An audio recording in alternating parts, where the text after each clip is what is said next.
गंगणपतये नमः। हर हर महादेव, जय भोलेनाथ। नमस्कार, मैं साधना पांडे मार्गदर्शन पे आपका स्वागत करती हूँ।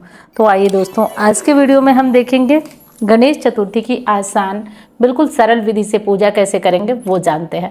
सबसे पहले तो देखिए, पूजा करने के लिए एक चौकी लगा लीजिए। चौकी पे लाल या पीले रंग का कोई भी वस्त्र बिछा लीजिए और गणेश जी की फोटो, प्रतिमा या मूर्ति, बहुत लोग क्या करते हैं कि हर साल खरीद करके लाते हैं और बहुत लोग जो घर में फोटो प्रतिमा होती है उसी से पूजन करते हैं।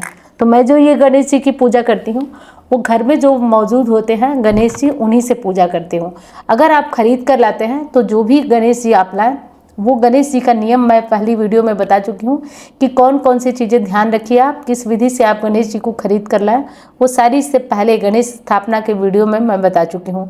तो उस वीडियो को आप नहीं देखे तो देख लीजिएगा। और एक चीज़ गारंटी से बताती हूँ कि बहुत ही सरल विधि से मैं आज के वीडियो बताने वाली हूँ। तो आप सभी अपने घर में पूजा कर सकते हैं, चाहे आप एक दिन के लिए गणेश जी को अपने घर में ला रहे हैं या 10 दिन के लिए। जैसा कि आप जानते हैं कि गणेश चतुर्थी को भगवान की, गणपति गजानन की स्थापना करते हैं और अनंत चतुर्दशी को इनका विसर्जन करते हैं। अब देखिए, ये सब लोग नहीं कर पाते हैं क्योंकि 10 दिन तक गणेश जी घर में विराजमान होते हैं। तो 10 दिन उनका पूजन होता है, 10 दिन भोग लगता है, नियम जो होता है वो 10 दिन लिया जाता है। तो सब कर पाते हैं और कुछ नहीं कर पाते हैं। तो कोई 1 दिन के लिए रखता है, कोई 3 दिन के लिए रखता है और कोई 5 दिन के लिए रखता है। तो आप जितने भी दिन गणेश जी की पूजा करें इसी विधि से करें। मान लीजिए पहले दिन तो मैं स्थापना की विधि बता रही हूँ, लेकिन पूजा सरल विधि से वही होगी जो मैं आपको दिखाने जा रही हूँ। तो उसी विधि से आप सरल विधि से कर लीजिएगा, बिल्कुल भी टेंशन नहीं है। तो गणेश जी को आप ले आइए और देखिए, ये 2025 में 27 तारीख को गणपति स्थापना है। 27 तारीख को, तो 27 तारीख को गणपति जी को ले आना है। सबसे पहले उनको थोड़ा सा फूलों का या चावल का आसन दे दीजिए और उन्हें विराजमान कर लीजिए। उसके बाद जैसा कि आप 1 दिन के लिए गणेश जी रखें या 10 दिन के लिए रखें, आपको कलश रखना अनिवार्य है। तो कलश रखने के लिए आप चावल की एक छोटी सी ढेरी तैयार कर लें और उस पर कलश को विराजमान करें। उस पर आप कलश को विराजमान करेंगे हम। और उसके पहले जो है हम जल का एक लोटा ले लेंगे, क्योंकि बिना जल का तो सारी भी चीज़ें मुश्किल है, हो ही नहीं सकती जल के बिना। तो जल हम ले लेंगे और पहले जो है हम क्या करेंगे कि स्वास्तिक बनाएंगे। तो यहाँ देखिए, जो कलश है उसके ऊपर हम स्वास्तिक बना लेंगे। स्वास्तिक बनाकर ही हम पूजा अपना प्रारंभ करेंगे। यहाँ पे देख लीजिए, हो सकता है कि कैमरे से आपको उल्टा दिख रहा होगा, तो कमेंट आने लगता है कि दीदी उल्टा है, लेकिन उल्टा नहीं है। कभी कभी देखने में चीज़ें उल्टी लगती हैं, तो वो आप घबराइएगा नहीं, वो चीज़ें ऐसी नहीं होती हैं जो दिखती हैं। तो ये ज़रूरी है बनाना। तो स्वास्तिक बना लीजिएगा। और कलश का लोटा जो है वो आपका पीतल का होना चाहिए या फिर तांबे का होना चाहिए, क्योंकि कलश बहुत शुभ होता है। देखिए, सुपारी डालेंगे इसमें, हल्दी डालेंगे इसमें और एक सिक्का डालेंगे और थोड़ा सा दुर्वा है आपके पास तो वो डाल दीजिए। और पीले रंग का फूल है आपके पास, पीला पुष्प, तो वो भी डाल देंगे, ये डाल दीजिए। इसके बाद हम गंगा जल मिश्रित जल रखे हैं, तो गंगा जल मिश्रित जल है जिसे कि लोटे में भर लेंगे, कंठ तक भरना है। उसके बाद आम का पल्लव ले लीजिए, हो सके तो अशोक का पल्लव ले लीजिए या आम का पल्लव ले लीजिए। लेकर क्या करिए कि यहाँ पे कलश को विराजमान करिए। और जैसा कि आप ध्यान दीजिए, गणेश जी के पास रिद्धि सिद्धि की भी स्थापना होती है। ध्यान से देख लीजिए, गणेश जी के पास रिद्धि सिद्धि की स्थापना होती है, लेकिन पहले कलश की स्थापना हम करेंगे उसके बाद। तो कलश के ऊपर कुछ पूर्ण पात्र रख लीजिए, उसके बाद हम कलश पे रखेंगे नारियल। तो देखिए, नारियल जो भी रखने वाले हैं आप उस पर स्वास्तिक बना दीजिए।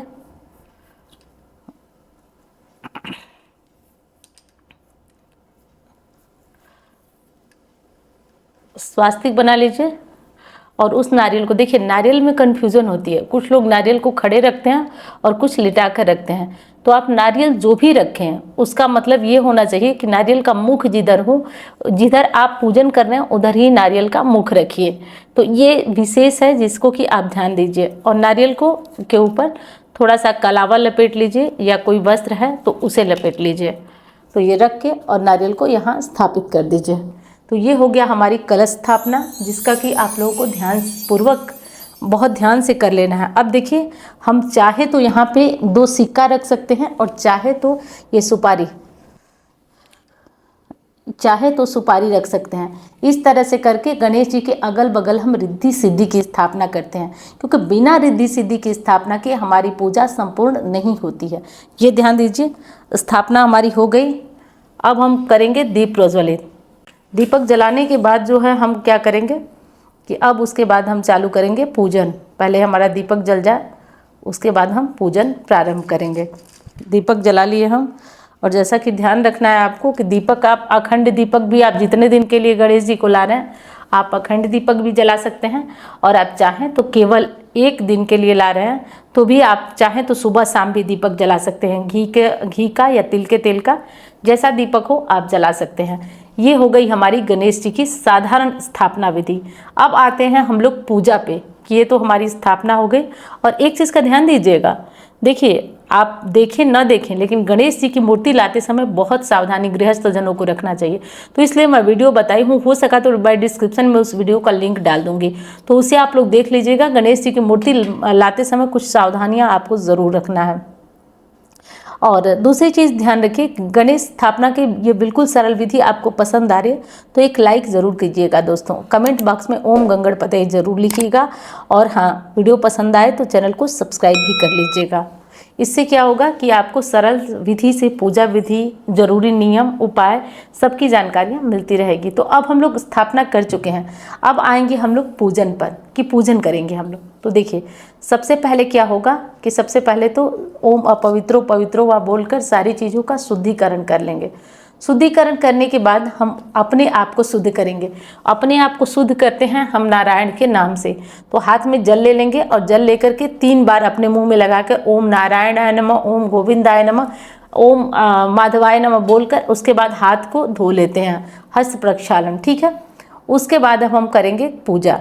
तो देखिए, हाथ में थोड़ा सा पुष्प ले लीजिए और थोड़ा सा अक्षत ले लीजिए। हाथ में पुष्प और अक्षत लेकर, और क्या करेंगे हम कि हाथ में पुष्प और अक्षत लेकर और थोड़ा जल लेकर हम करेंगे संकल्प।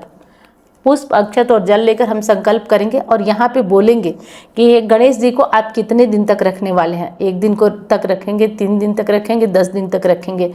तो आप बोलिए कि हे गणेश जी, आज जो हमारे ये भाद्रपद मास के शुक्ल पक्ष की चतुर्थी तिथि को हम गणेश जी आपकी स्थापना कर रहे हैं, आपका पूजन करेंगे, और इस दिन या जो भी दिन हो, 2 दिन 3 दिन जितने दिन आप रखने वाले, इस दिन आपका विसर्जन करेंगे। आप गणेश जी रिद्धि सिद्धि के साथ हमारे घर में अपना वास बनाएं, हम पे कृपा करें, हमारी जो परेशानी है उसे हरें, ऐसा बोल करके जो संकल्प है हमारा वो छोड़ देंगे। अब आती है बारी पूजा की। तो ओम गंगणपतये नमः बोल करके गणेश जी का स्नान कराएंगे। गणेश जी को स्नान कराएंगे, उसके बाद रिद्धि सिद्धि को स्नान कराएंगे। ध्यान से देख लीजिए।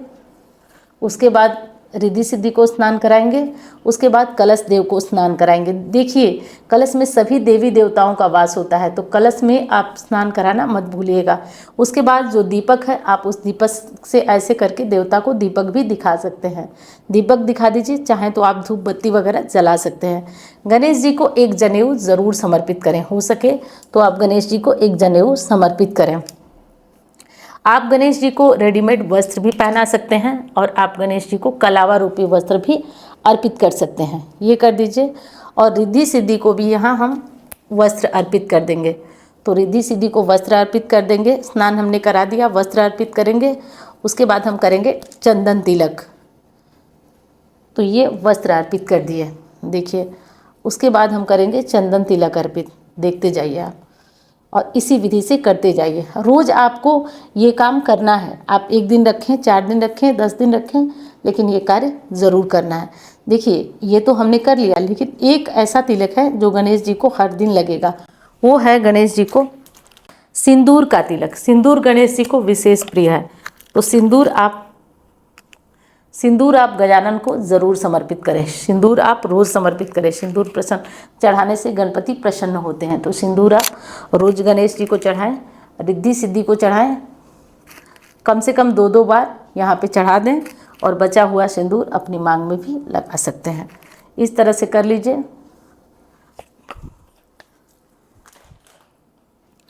उसके बाद हम क्या करेंगे दोस्तों कि गणेश जी को भोग प्रसाद अर्पित करेंगे। देखिए कायदे से तो यहाँ नियम से चाहिए कि गणेश जी को हम लोग मोदक का भोग अर्पित करें और गणेश जी को हम लोग नारियल का भोग अर्पित करें।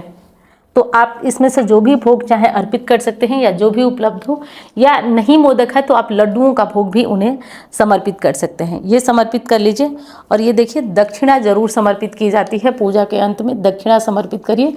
हो सके तो आप उस दक्षिणा को दान करिए। और अंत में हम गणेश जी को, जो हमारे पास फूलों का हार है, वो गणेश जी को, रिद्धि सिद्धि को फूलों का हार भी समर्पित करेंगे। तो ये समर्पित करिए गणेश जी को। इस तरीके से करके हमारी जो पूजा प्रार्थना है वो संपूर्ण हो चुकी है। अब हम करेंगे गणेश जी की आरती। तो दोस्तों ये साधारण विधि से पूजा थी हमारी। इसके बाद हम गणपति की आरती करेंगे सरल विधि से। ये बिल्कुल सरल विधि से हमारी पूजा थी जो संपन्न हुई। अब हम गणेश जी की आरती कर लेंगे। आरती करने के बाद जो है वो आप शाम को भी गणेश जी को भोग लगा सकते हैं, आरती कर सकते हैं। केवल इतना कर देंगे तो आपकी पूजा पूर्ण हो जाएगी। तो केवल इतना ही आपको करना है। ये गणेश जी की सरल स्थापना विधि आपको कैसी लगी कमेंट में ज़रूर बताइएगा, कमेंट में ज़रूर बताइएगा। तो मैं उम्मीद करती हूँ कि ये गणपति जी की सरल स्थापना विधि आपको पसंद आई होगी। मैं मिलती हूँ अन्य वीडियो में। धन्यवाद। हर हर महादेव।